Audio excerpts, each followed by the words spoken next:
एक बार श्री गुरु नानक देव जी अपने उपदेश पर जा रहे थे। साथ में बाला और मर्दाना जी थे। बाला और मर्दाना जी के साथ श्री गुरु नानक देव जी जो अपने उपदेश की यात्रा पर जा रहे थे, तो क्या होता है, जब वो मुल्तान के पास से गुजर रहे थे तो एक जो ऐसा खेत था जहां पर मक्की की छलियां थी, वो बिल्कुल तैयार थी, पकी हुई, कुछ कच्ची कुछ पक्की थी। तो मर्दाना जी को उसे देखते ही मर्दाना जी के मुंह में पानी आया और मर्दाना जी को भूख लगी हुई थी। और जैसे ही मक्की की छलियों को देखा और उसके मन में ख्याल आया और उसने गुरु जी को बोला कि गुरु जी, अगर आप कृपा करें तो मुझे बहुत भूख लगी है, मैं अपनी भूख मिटाने के लिए मैं ये जो मक्की की छलियां हैं, क्या हम ये खा लें और अपनी भूख मिटा लें। श्री गुरु नानक देव जी ने सहज स्वभाव में ये कहा कि कोई बात नहीं, चलो हम भी आपके साथ चलते हैं। तो जी बिल्कुल वैसा ही होता है। वहां पर जब वो मर्दाना जी जाते हैं, तो मर्दाना जी जब वहां गए तो श्री गुरु नानक देव जी और बालाजी दोनों उनके साथ ही थे। तो वहां पर एक ऐसा बालक था, एक ऐसा लड़का था जिसकी उम्र 14 या 15 साल होगी।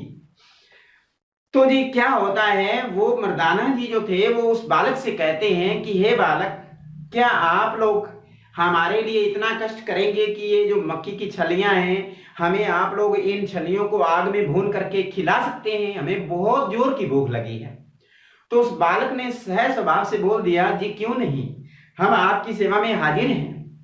तो जी वहां पर एक्चुअली वो बालक जो था, वो वहां पर खेत में कुछ भैंसें थी उसके पास, जिनको वो ओपन फील्ड के अंदर चरा रहा था, वहां पर काम लगा हुआ था। अब क्या होता है, जैसे ही वो बालक आग में भून रहा था मक्की की छलियां और मर्दाना जी से रहा नहीं गया, और मर्दाना जी ने सहज स्वभाव से पूछ लिया कि हे बालक, जरा बताइए आप कौन हैं, कहां से आए हैं, कहां रहते हैं, यहाँ खेत में क्या कर रहे हैं।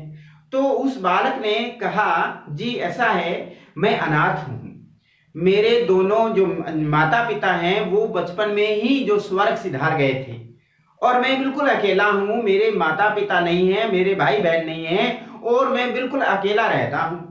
और जो मेरे मालिक हैं वो गांव के बहुत बड़े चौधरी हैं, और वो मेरे से खेतों में काम करवाते हैं, मैं उनके यहाँ रहता हूं। अब मैं उनकी भैंसें सुबह जो खेत में लेके आता हूँ, खेत में काम करता हूँ, भैंसें चराता हूँ, पूरा दिन बिजी रहता हूँ, और शाम को घर जाता हूँ और घर जाकर के भी काम करता हूँ। बहुत काम करना पड़ता है, इतनी लेबर कर रहा हूं, लेकिन मुझे इससे कोई दिक्कत नहीं है, सिर्फ एक प्रॉब्लम मैं फेस कर रहा हूं। ये बालक ने मर्दाना जी के पूछने पर उत्तर दिया। अब जैसे ही मर्दाना जी ने पूछा कि क्या प्रॉब्लम है, तो बालक ने बड़े ही एक ऐसे स्वभाव में बात कही कि हे प्रभु, एक्चुअली जो मेरे मालिक हैं वो अच्छे स्वभाव के नहीं हैं। अब मेरे से सारा दिन काम करवाएंगे, खेतों में काम करवाएंगे, घर जाने पर भी काम करना पड़ता है, बहुत सारी लेबर करनी पड़ती है। मैं बहुत अच्छे तरीके से प्रसन्नचित्त होकर के, खुश होकर के अपने काम पर लगा रहता हूं। मैं कभी भी मन में ये नहीं सोचता हूं कि मैंने कम काम करना है या फिर मैं कामचोर हूं। पूरे मन से दिल लगा के काम करता रहता हूं। कमी सिर्फ एक है कि जो मेरे मालिक हैं उनको स्वभाव अच्छा नहीं है, और वो मेरे को बात बात पर डांट लगाते रहते हैं। जब डांट लगाते रहते हैं तो मेरा मन दुखी हो जाता है, और वो बड़ी बात, जब मैं बीमार पड़ जाता हूं काम के दबाव के तले, तो वो मेरी मेडिसिन भी नहीं मुझे दिलवाते हैं, मैं बीमार हो जाता हूं। इस तरह से ये मेरी हालात है, जिन हालातों में गुजर रहा हूं, और हर दिन खेत में आकर के भैंसे चरा रहा हूं, खेत में काम कर रहा हूं, घर पे काम कर रहा हूं, लेकिन मुझे कोई भी सहूलियत नहीं मिल रही है। सिर्फ खाना मिलता है, कभी तो खाना भी मिलता है और कभी नहीं मिलता है, कभी मना कर देते हैं।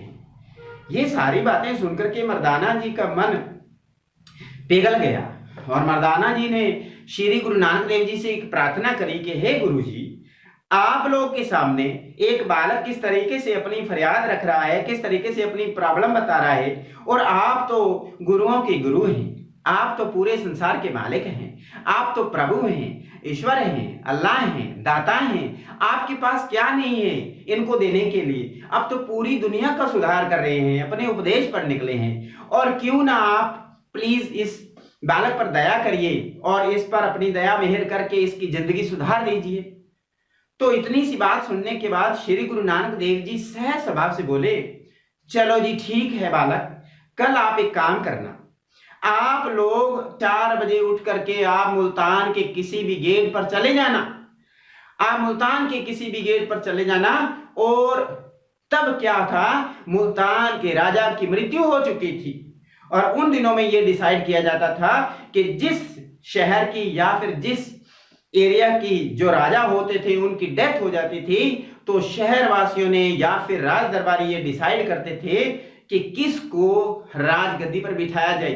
आमतौर पर यह परंपरा थी। और जैसे ही आप लोग गेट पर बैठे रहेंगे, इंतजार करते रहेंगे, लोग आएंगे, गेट खोलेंगे और आपको मुल्तान का राजा बना दिया गया है। दोस्तों वैसा ही होता है। और वो गेट के सामने चला जाता है, 4 बजे से पहले गेट खुलता है, राज दरबारी सहित कुछ लोग और आते हैं और वो उसको पकड़ लेते हैं और उसको मुल्तान के राजा की गद्दी पर बिठा देते हैं। अब आपने इस स्टोरी से क्या सीखा? मतलब ये है कि हम अगर जिंदगी के अंदर हार चुके हों या फिर जिंदगी के अंदर मुसीबतों का सामना करते करते हम अपने शरीर से हार गए हों, मन से हार गए हों, तो आप लोग हारेंगे नहीं। आप लोग, हम ये नहीं सोचेंगे। देखिए, असलियत में अपनी परख, इंसान की परख मुसीबतों में ही तो होती है। परमात्मा ये परखता है कि इस इंसान को मुसीबत में क्या ये मुझे याद करता है कि नहीं करता है। और मुसीबतें देता किसको है?